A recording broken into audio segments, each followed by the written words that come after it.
Hello mga Madiskarte, so welcome dito guys kay PK7. So si PK7 Madiskarte ay legit pa rin naman talaga, no? So mapapatunayan natin ngayon dito guys dahil maglalaro tayo ng isa sa mga gusto nating laro dito is si Fortune, no? Fortune Gems. So minsan naman guys ito kaya Super Ace. So kahit saan naman dito mga diskarte, no? So halos lahat yan ay nasubukan na natin. No, halos naman sila lahat nagbibigay lalo na pagkaunang laro mo lang mga diskarte, no?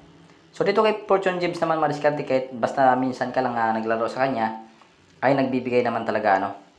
So swertihan natin guys pagka makachamba tayo ng pattern din times 15, ano. Then depende rin sa bit natin madiskarte kung gaano kataas, no. So dito napansin nyo is piso, 2 piso lang yung bit natin dito mga diskarte, ano. So ayan. So dito naman guys kapag tandaan nyo lang pagka nabigyan tayo ng medyo mataas na multiplier ay asahan nyo na matagal ulit magbigay yan, no. So yun guys. Yung iba dito madiskarte, in-screenshot lang natin, ano. Kasi nagluloko yung ating recorder, no. Pero pansin nyo na lang guys, nag-a-add na dumadagdag ang ating ayan guys, yung income natin sa baba. Okay, so nabibigay siya guys ng software win tsaka may gawin, ano. Okay. So dito may diskarte, papakita natin dito mamaya pag kung paano mag-withdraw, no. So yun guys, so exit na kagad tayo. So mayroon na tayong 400 plus dito. So pwede na siyang withdraw yung mga diskarte, ano. So punta lang tayo dito guys sa tatlong dot sa taas o kaya dito sa member, no.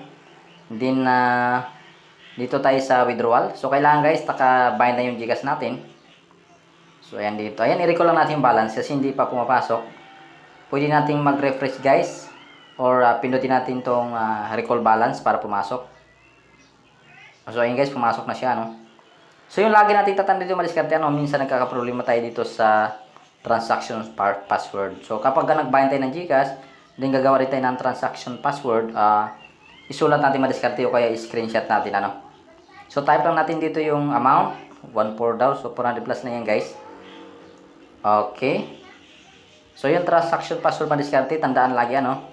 Kasi lalo na pagka marami tayong apps na dinownload, so minsan nakakalimutan natin yung password. So mari natin i-screenshot or isulat. So lagay lang natin dito yung ating transaction password guys. Ayan, medyo naglalag lang. Ayan, so pagkatapos yan guys, check lang natin yung submit. So ayan guys, withdrawal success na.